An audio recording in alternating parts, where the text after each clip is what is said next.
भारत के संसाधन एवं उपयोग उपयोग का पहला क्वेश्चन है कि संसाधन की परिभाषा दीजिए। संसाधन की परिभाषा दीजिए। समान तौर पर मानवीय उपयोग में आने वाली सभी वस्तुएं संसाधन कहलाती हैं, जैसे भूमि, मृदा, जल, वायु, खनिज, जीव, प्रकाश आदि। वर्तमान परिवेश में सेवाओं को संसाधन माना गया है, जैसे गायक, कवि, चित्रकार आदि। वस्तुतः संसाधन का अर्थ बहुत ही व्यापक है। प्रसिद्ध भूगोलविद जिमरमैन के अनुसार संसाधन होते नहीं बनते हैं।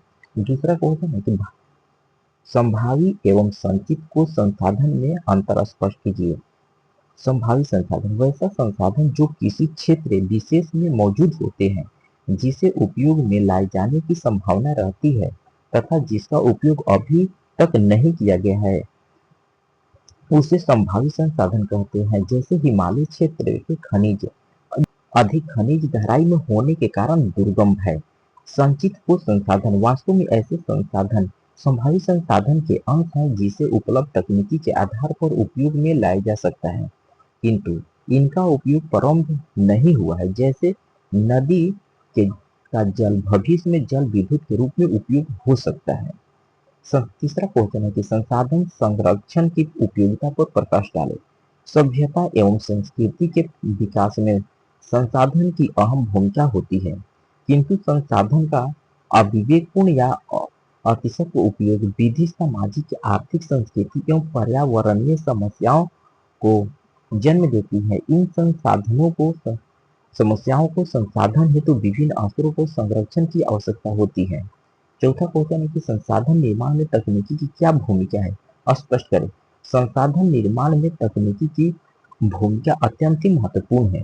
अनेक प्राकृतिक प्रदत्त वस्तुएं तब तक संसाधन का रूप नहीं लेती जब तक कि उसे किसी विशेष तकनीक द्वारा उपयोग नहीं बनाया जाता है। जैसे नदियों के बहते जल से पनबिजली उत्पन्न करना, बहती हुई वायु से पवन ऊर्जा उत्पन्न करना, भूगर्भ में उपस्थित खनिज अयस्कों को शोधन कर उपयोगी बनाना आदि। इन सभी के लिए अलग अलग तकनीकी की आवश्यकता होती है। दीर्घ उत्तरीय प्रश्न में पहला क्वेश्चन है कि संसाधन के विकास में सतत विकास की अवधारणा की व्याख्या करें।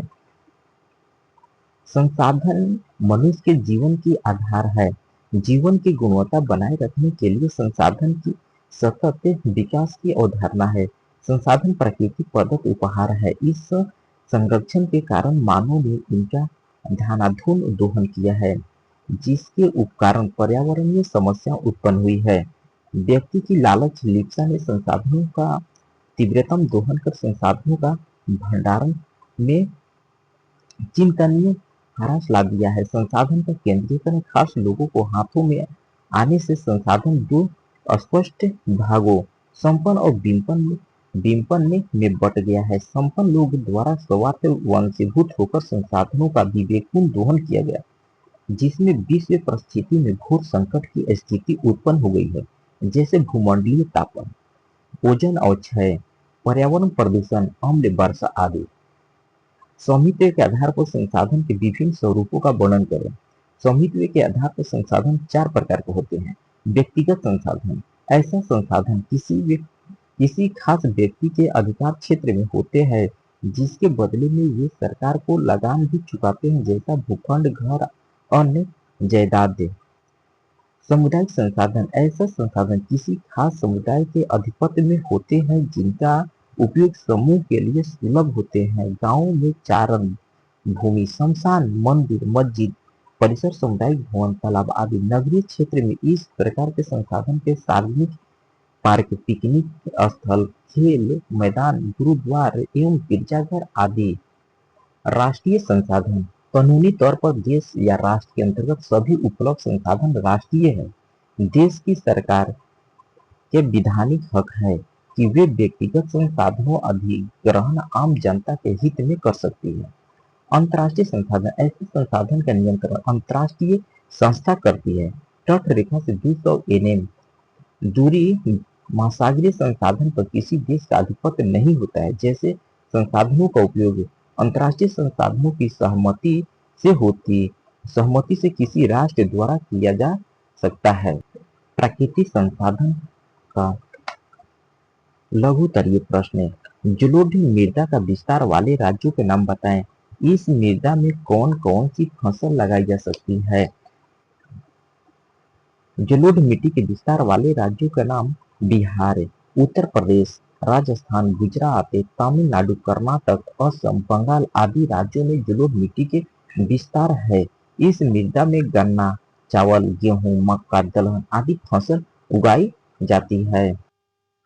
सर्वोच्च कृषि समोच्च कृषि से आप क्या समझते हैं? पहाड़ी ढलानों पर जल के तेज बहाव से बचने के लिए सीढ़ीनुमा ढाल बनाकर की जाने वाली खेती को समोच्च कृषि कहते हैं। जैसे मृदा अपरदन को रोका जा सकता है। तीसरा क्वेश्चन है कि पौन अपरदन वाले क्षेत्र में कृषि की कौन सी पद्धति उपयोगी मानी जाती है? पौन अपरदन वाले क्षेत्र में पट्टिका कृषि सहकर है, जो फसलों के बीच घास की पट्टिका विकसित कर की जाती है। भारत के किन भागों में नदी डेल्टा का विकास हुआ? गंगा नदी द्वारा पश्चिम बंगाल में तथा महानदी कृष्ण, गोदावरी, कावेरी गोदावरी नदियों द्वारा पूर्वी तटीय मैदान में डेल्टा का निर्माण हुआ है। इन क्षेत्रों में जलोढ़ मिट्टी पाई जाती है। इस मिट्टी का गठन बालू, सिल्ट, मृत्तिका के विभिन्न अनुपात से होता है, जिसका रंग धुंधला या ललिमा भूरे रंग के है। पांचवा क्वेश्चन है कि पांच नंबर क्वेश्चन है कि फसल चक्रण मृदा संरक्षण में किस प्रकार सहायक है? दो दो धान फसलों के बीच एक दलहन की फसल को उगाना फसल चक्रण कहलाता है। इसके लिए मृदा के पोषण स्तर को बढ़ाकर रखा जा सकता है, क्योंकि दलहनी पौधे के जड़ों में नाइट्रोजन रिस्तीकरण जीवाणु पाए जाते हैं। जल क्रांतता कैसे उत्पन्न होती है? मृदा अपरदन में इसकी क्या भूमिका है? अति सिंचाई से जल क्रांतता की समस्या पैदा होती है। पंजाब, हरियाणा, उत्तर प्रदेश में भूमि का निम्नीकरण इस विधि से हुआ है। जल क्रांतता से मृदा के लवणीय और क्षारीय गुण बढ़ जाते हैं, जो भूमि के निम्नीकरण के लिए उत्तरदायी होते हैं। इससे मृदा का उर्वरा शक्ति घटने लगती है और भूमि धीरे धीरे बंजर हो जाती है। मृदा संरक्षण पर एक निबंध लिखिए। मृदा अपरितंत्र का एक महत्वपूर्ण घटक है। यह न केवल पौधे के विकास का माध्यम है, बल्कि पृथ्वी पर विभिन्न जीव समुदाय का पोषण भी करती है। मृदा में निहित उर्वरता मानव के आर्थिक क्रियाकलाप को प्रभावित करती है और देश की नियति को भी निर्धारित करती है। मृदा का अपने स्थान से विभिन्न क्रियाओं द्वारा स्थानांतरित होना भू संरक्षण कहलाता है। यह मृदा की एक बहुत बड़ी समस्या है।